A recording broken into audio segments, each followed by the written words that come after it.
What's up, everybody, and welcome to EnvisionOPG One Piece gameplay. My name's Kevin, or Vision, or if you watch my stream, XNX Vision, I'll answer to pretty much anything. And today we're going to be doing a Roronoa Zoro Deck Profile featuring cards from Set 2. But before we get into that, we are doing a starter deck giveaway ×3. Links are in the description, so if you're interested in that, please click on the link and it'll show you how to enter the giveaway. And I'm just really excited about the future of the channel and bringing you guys more and more content. Hopefully you enjoy the videos I've posted and everything that we're doing here. But yeah, so today we are going to discuss Roronoa Zoro, and he is one of my favorite, if not my favorite, character from the set.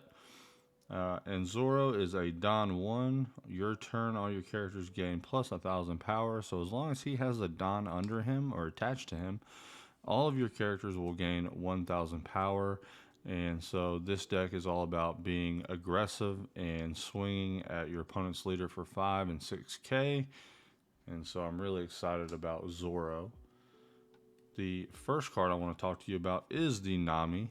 It is a search card. It's a 4 of.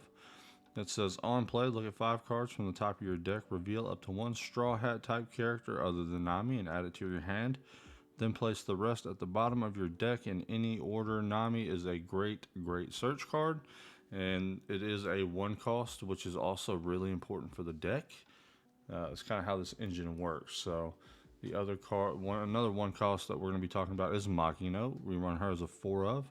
And activate main phase, you can rest this character up to 1 of your red characters with a cost of 1 gains 3,000 power.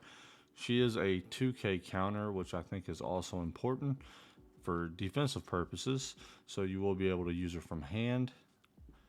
Another 2k counter that we have is the Otama, and that is a classic. If you played red in set 1, you've definitely seen Otama. She's an on play. Give 1 of your opponent's characters minus 2k power during this turn.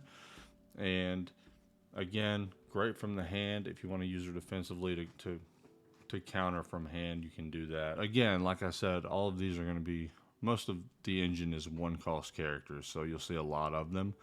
We are running 3 Magura. On play, up to 1 of your characters with a cost of 1 gains 3,000 power. He is a 1 cost character. Unlike Makino, who you have to rest and she becomes defenseless, Magura is an on-play skill, so he stays active and ready to attack on the crackback or on the next turn. And so I really like Magura. He's not searchable with Nami, but he is searchable with Curly Dadan. I run 2 of the Gordon.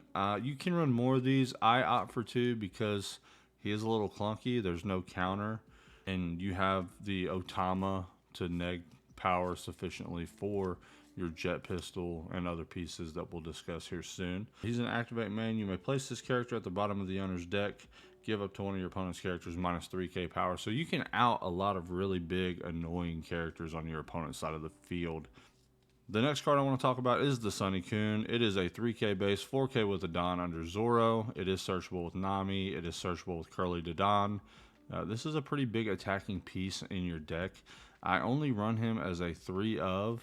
You can run him as a 4 of, and it's fine because he's searchable by both search cards.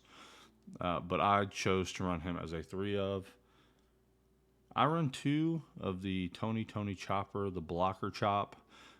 And I like to have defensive options. He's also a 1 cost character, so you can use Makino, you can use Magura. I've ended a lot of games with Chopper just because I wasn't sure if I was going to defend. And I ended up attacking for game, and that's kind of how it works out. But he does give you the option to be a little defensive.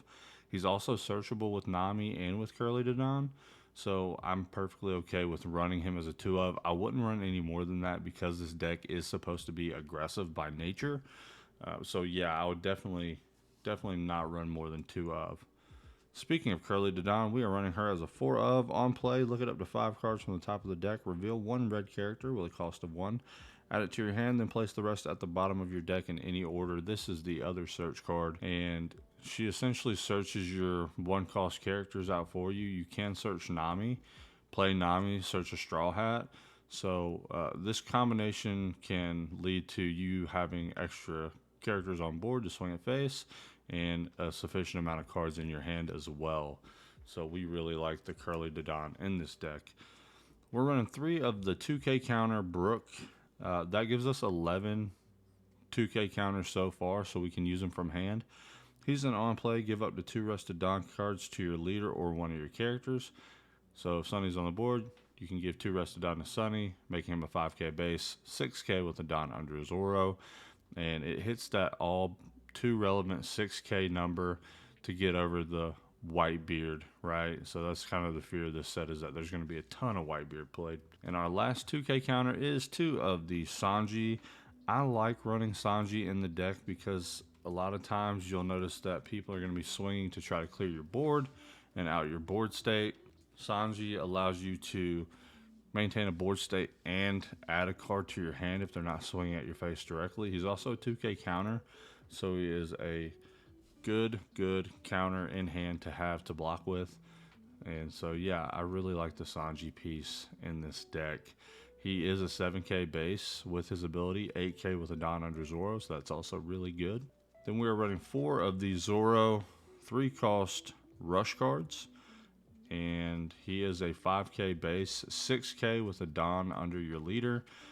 And Zoro is there to maintain the aggressiveness that you're going to be playing with throughout the entire match. And so he's just another piece that continues the aggro.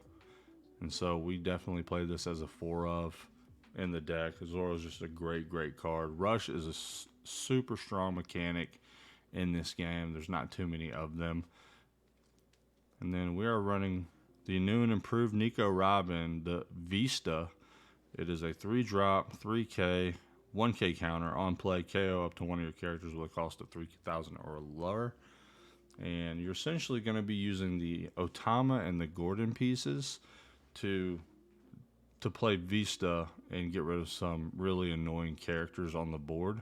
Vista is better than Nico Robin because it is an on-play effect, whereas Nico Robin, you kind of have to have her out for a turn before you can use her ability, but she is threatening, and so we are running 3 Nico Robin as well. And this will give us a chance to control the board a little bit, having the opportunity to get a 4K, and if you use her ability, she's a 5K base. With a Dawn under Zoro, she's a 6K base. Again, you're seeing that relevant number. And like I said, this deck's going to be swinging for 5 and 6 a lot. And so I run her as a 3 of. I probably wouldn't run her as a 4 of because Vista is a thing and we have plenty of ways to out characters. But she's a threat and she hits 6K. Next card is the 9-drop Whitebeard, or the Edward Newgate rather. On play, give your leader 2,000 power, and that lasts until the end of your opponent's next turn, making Zoro a 7K base until the start of your next turn. So it makes it harder to hit Zoro, hit your leader, so you can use it defensively and still have a Dawn up. And so he also has the same effect as Nico Robin. You give him 2 Dawn and he can KO a character that is 3,000 power or less. So we really like the new Whitebeard. He's also, if you use his ability, he's a 12K base, 13K with a Dawn under Zoro, which is just insane. He is a monster. And the last card we run is the 4 of Gum Gum Jet Pistol. KO one of your opponent's characters with 6,000 power or less. Again, you're going to use your Otama here to out, 8K characters. Your Gordon out 9K characters like 9-drop Mihawk, which I think you'll see a lot in this new meta because Ivankov is relevant and does play the 9-drop Mihawk. So this is the build. This is what I've gone with so far. I've changed a couple things out, and you can make adjustments if you like the chopper piece. That is a preferred for me because there are times where I do want to get defensive, but you don't necessarily have to run the chopper. You can run an extra Sunnykun or an extra Gordon or a Magura to give you a little more attacking power. But like I said, I prefer the chopper. I do like having the option to get a little defensive if necessary, so it's not necessarily a bad card. And like I said before, I've ended games attacking with chopper. It's not always ideal to have a chopper on board and have to swing with it, because you're essentially telling your opponent, I'm either going to win this turn or I'm going to lose on the crackback, right? So it's got its pros and its cons, but yeah, this is the build. I really enjoyed putting this one together. Like I said, Zoro was my main set 1, going to be my main set 2. So if you have any comments or questions, leave them in the comment section. I'll try to answer as many as I can. Before I go, quick shout out to Anthony Casella over at Iron City Games, Jarrett Hubbard, Jose Huscanga, and don't forget, we are doing the starter deck giveaway. And I'm just really excited for the channel and the future that we're headed in. Please be sure to like, share, subscribe. Oh, Noman Irfan, also. Big shout out to you, buddy. That guy's just a monster and one of my favorite people. But yeah, if you do like the content, make sure you like, share, subscribe, and ring the bell for notifications. That way you can see all the videos I have. We'll be doing a bunch more One Piece stuff for set 2 because it did just drop. So until next time, have a great rest of your day.